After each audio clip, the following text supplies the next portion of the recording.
It begins in 1670. A small group of English settlers lands at Albemarle Point near the banks of the Ashley River.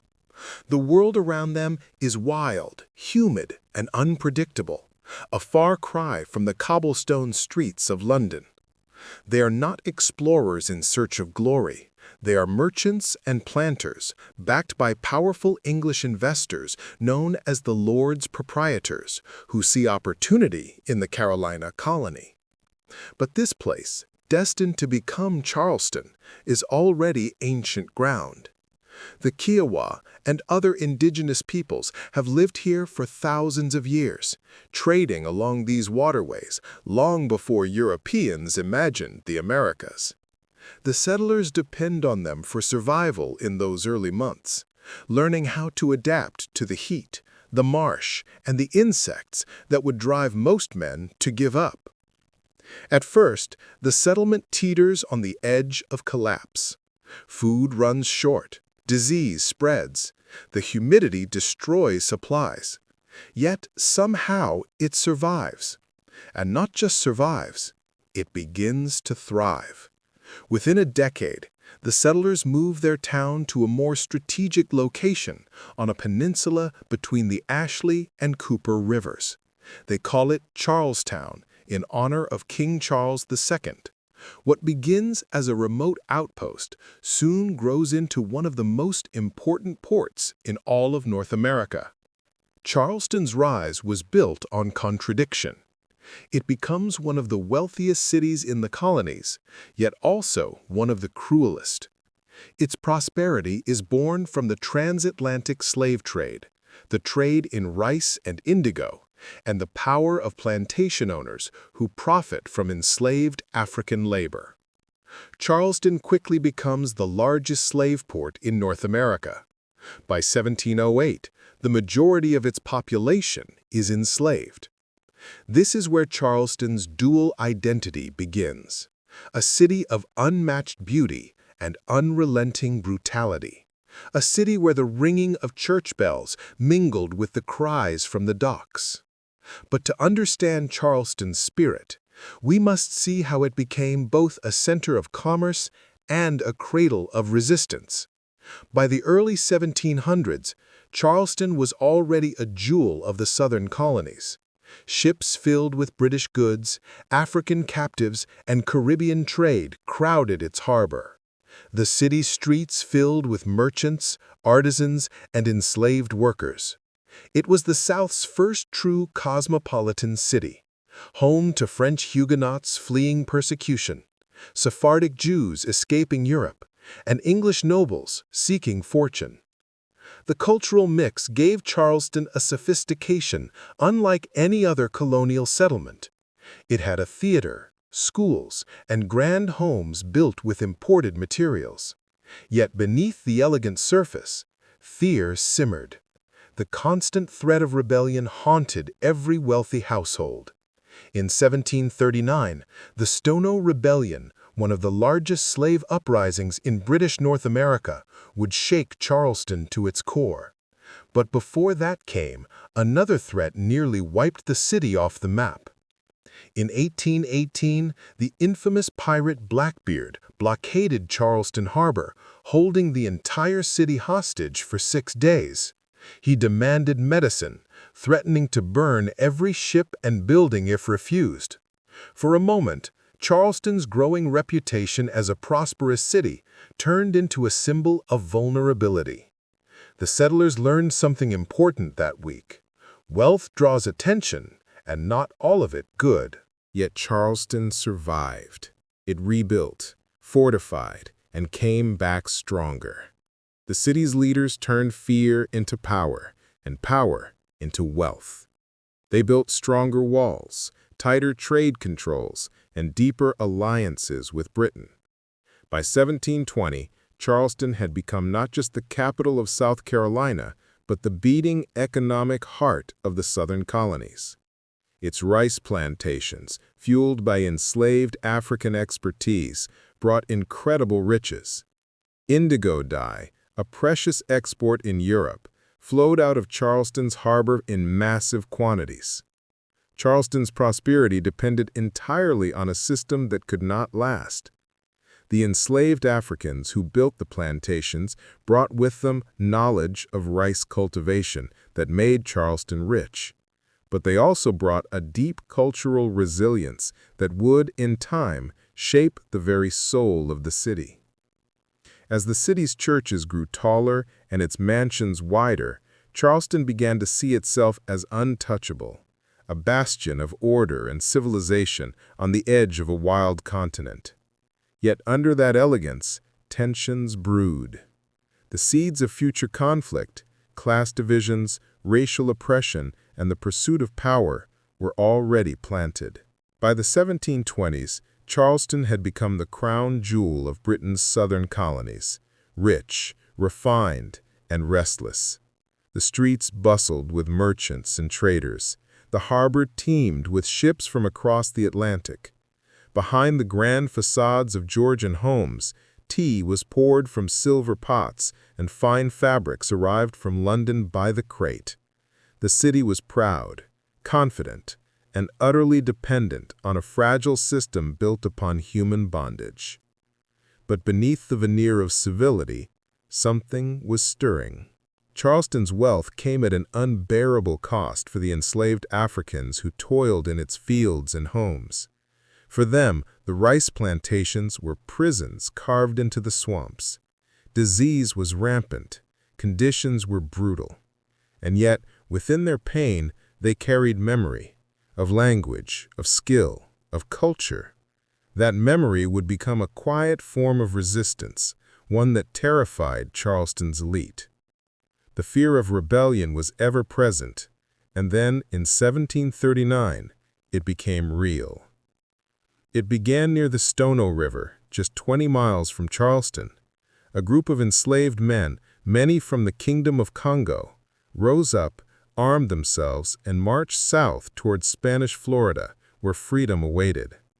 Their numbers swelled as they moved. They burned plantations, killed overseers, and shouted for liberty. It became known as the Stono Rebellion, the largest slave uprising in the British colonies. Charleston panicked. The city's militia raced out to meet them. The two forces clashed in a bloody fight that left dozens dead. In the aftermath, the rebellion was crushed, but the fear it created lingered for generations.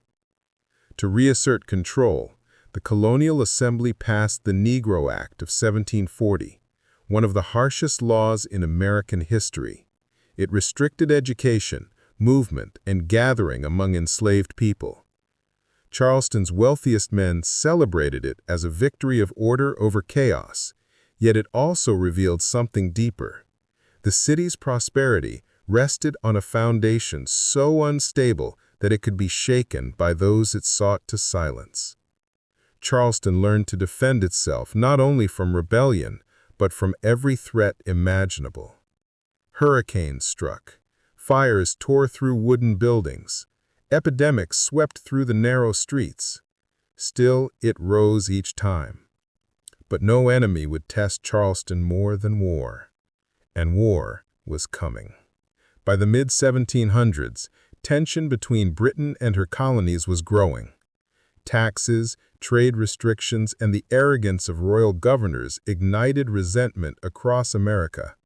Charleston was no different. Though loyal to the crown at first, the merchants and planters began to see the cost of that loyalty. The city was taxed, controlled, and ignored. Then came 1773, the same year Boston had its tea dumped into the harbor. Charleston faced its own tea crisis. A shipment of East India Company tea arrived, but local patriots refused to unload it. The standoff made headlines across the colonies. Charleston was quietly joining the revolution.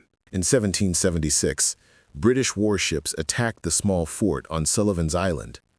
Against all odds, the Patriots held their ground. The fort's walls, built from spongy palmetto logs, absorbed the British cannon fire. It was a stunning victory for the Americans, and it gave South Carolina its state symbol, the palmetto tree.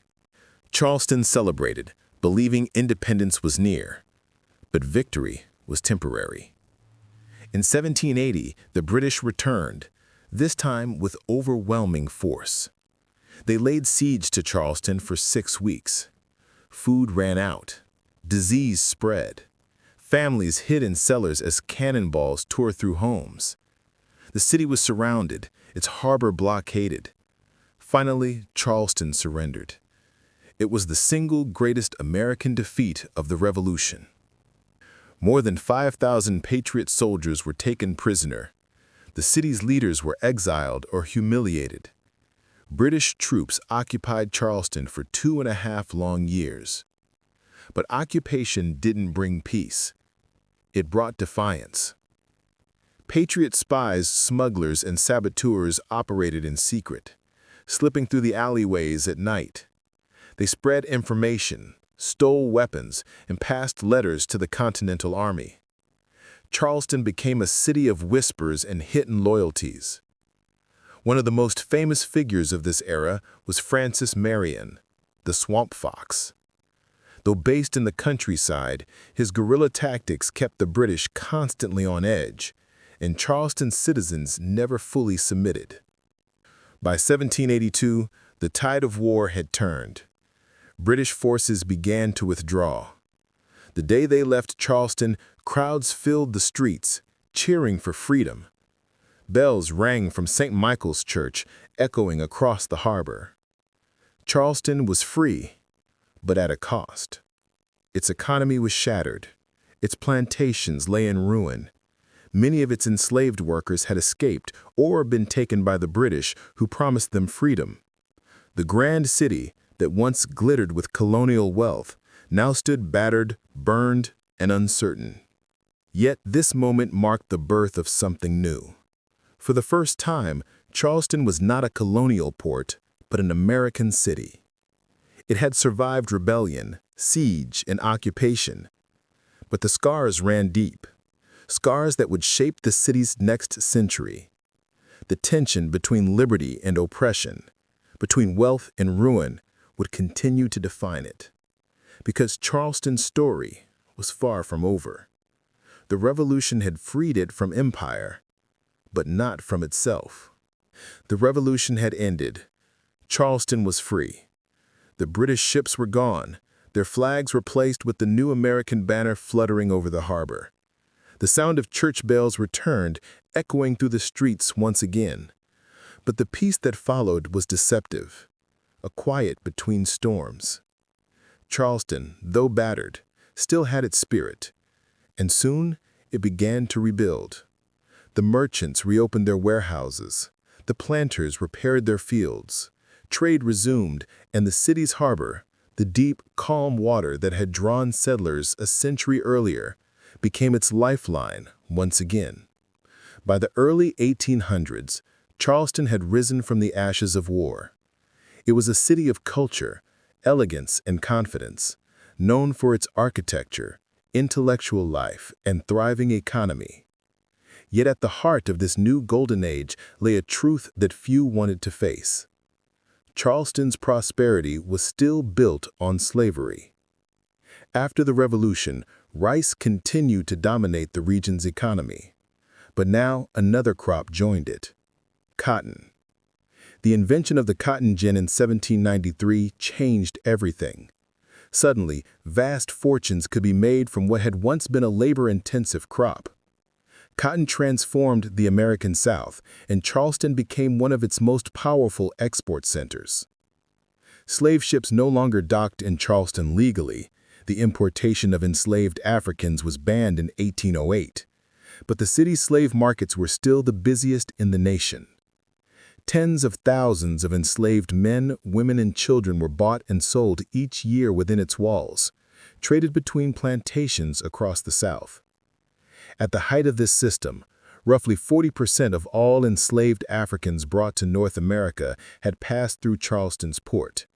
The city was a gateway, a place where human lives were reduced to numbers, where families were torn apart on the auction block at places like the old slave mart. And yet the same city that profited from this suffering also became a center of refinement, learning, and culture. Charleston was home to some of the first public institutions in the nation: the College of Charleston, founded in 1760, the Charleston Library Society, and the South Carolina Society. Its people prided themselves on education, manners, and art. Wealthy families built mansions with ornate ironwork and lush gardens. Theaters and social clubs thrived. Churches filled every corner of the city: Anglican, Presbyterian, Baptist, Catholic, each one a monument to the city's ambition. The streets of Charleston were alive with the hum of prosperity. But beneath the marble floors and chandeliers, a quiet fear lingered. The city's entire social order depended on the subjugation of the majority of its population. By the mid-1800s, nearly two-thirds of Charleston's residents were enslaved or free people of color.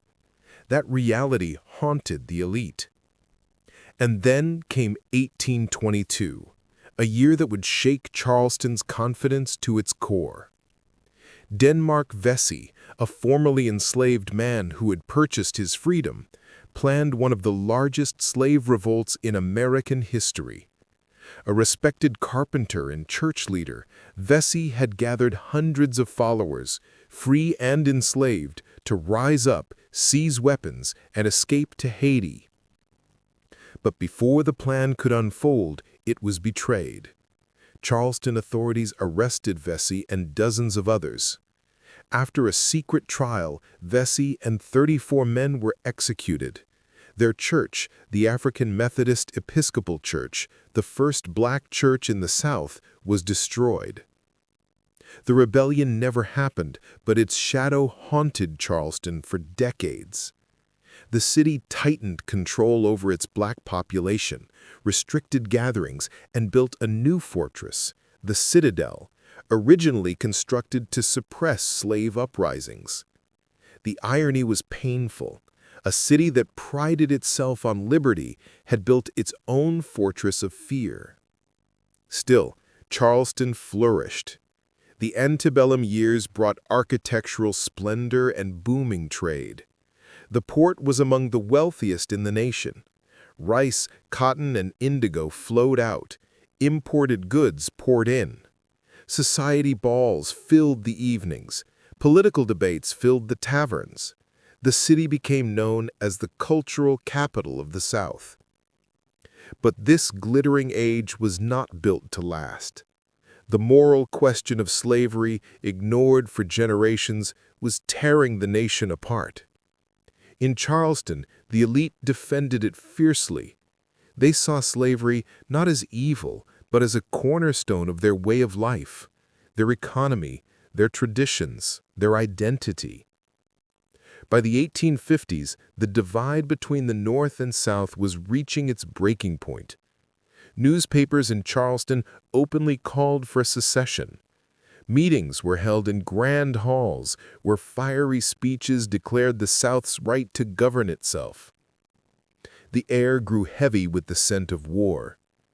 Then came the moment that would define Charleston forever. December 20th, 1860, delegates gathered at St. Andrew's Hall in Charleston and signed the Ordinance of Secession, making South Carolina the first state to leave the Union. Crowds filled the streets, cheering as cannons fired from the battery. The city that once fought for independence from Britain now led the charge to break from the United States. But the celebration would not last long. On April 12, 1861, just months later, Confederate guns in Charleston Harbor opened fire on Fort Sumter, a Union stronghold still occupied by Federal troops. The bombardment lasted for 34 hours. When the smoke cleared, the Union surrendered. No one could have imagined it then, but this was the shot that started the American Civil War. For Charleston, it was both a moment of pride and the beginning of ruin. As the war dragged on, Charleston became a symbol of defiance. Its citizens endured shelling, shortages, and disease. Union forces blockaded the harbor, choking off trade. The once bustling port fell silent. Buildings crumbled. Fires swept through the city in 1861, destroying entire blocks. And yet, Charleston refused to surrender. For nearly 4 years, it stood as one of the most fortified and besieged cities in America. The war raged just beyond its walls, but inside, people clung to survival. Finally, in February 1865, Union troops entered a ruined Charleston. The harbor was filled with wreckage. The streets were scarred by fire and bombardment. The once proud city lay in ashes. But something remarkable happened. As Union soldiers marched in, newly freed African Americans celebrated in the streets. For them, Charleston's fall was not tragedy, it was liberation. The very place that had been the largest slave port in America now became a symbol of freedom's victory. The Civil War had ended. The world that built Charleston's wealth was gone. The plantations were silent. The slave markets closed forever.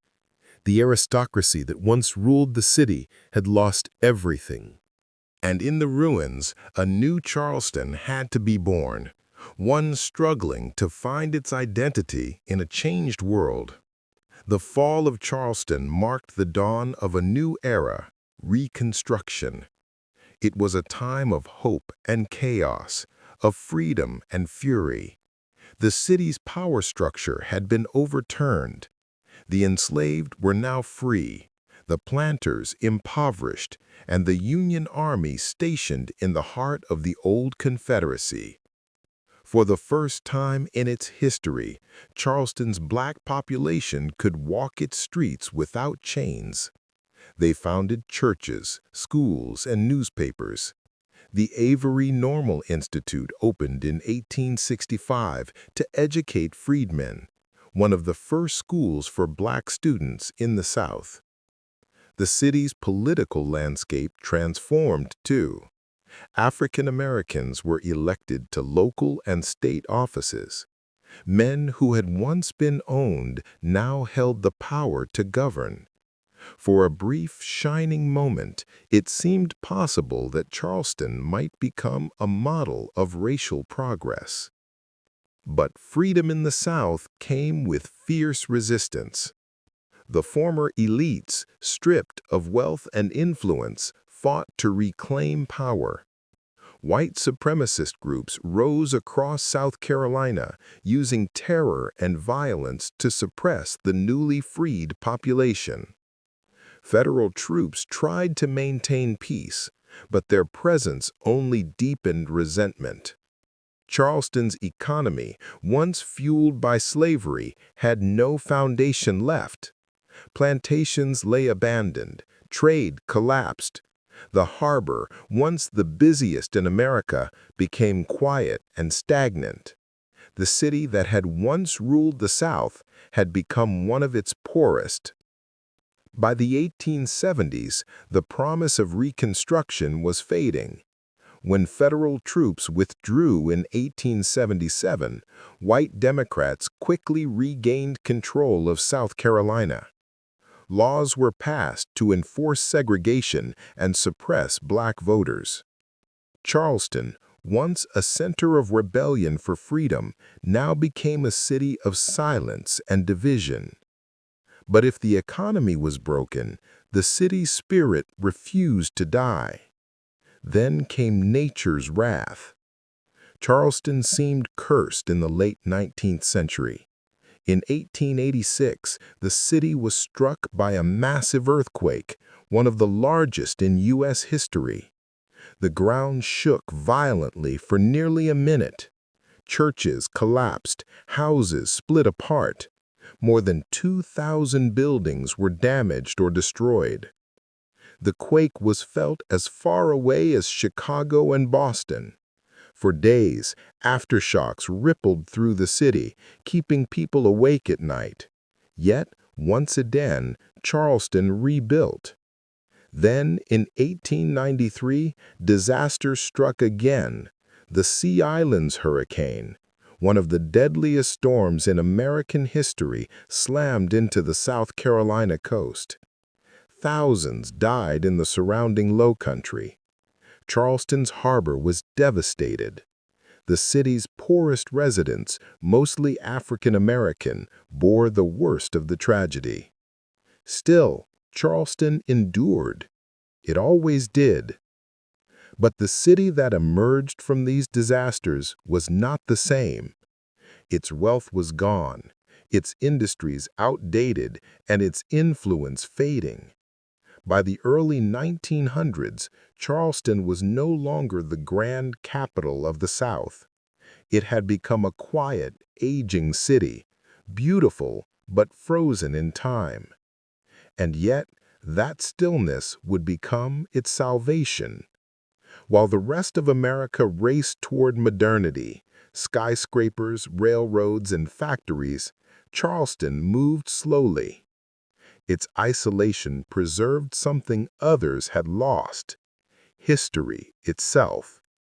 The grand homes of the antebellum era, the narrow cobblestone streets, the churches and gardens, they all remained intact, untouched by the rush of industry. In the 1920s, a new generation began to see value in that preservation. Artists, writers, and architects came to Charleston, drawn by its old-world charm.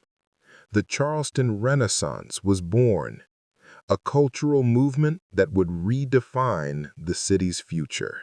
Alfred Huddy, Elizabeth O'Neill Verner, and DuBose Hayward, author of Porgy, later adapted into Porgy and Bess, celebrated the beauty of Charleston's past through art and literature.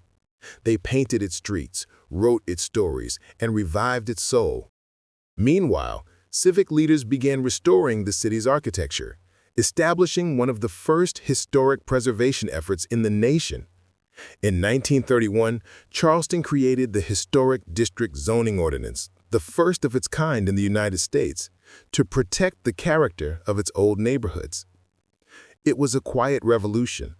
While the South struggled with poverty and racial segregation, Charleston chose a different path: to preserve, to remember, and to rebuild through culture. Yet the 20th century brought new trials. During the Great Depression, the city once again fell into hardship. Jobs were scarce, and tourism, still in its infancy, could not sustain the economy. But federal projects under Franklin D. Roosevelt's New Deal brought new energy. Charleston received funding for restoration and infrastructure. The Charleston Naval Yard, established earlier in 1901, expanded during this time, providing crucial jobs and sparking new industry. When World War II began, that shipyard became Charleston's beating heart.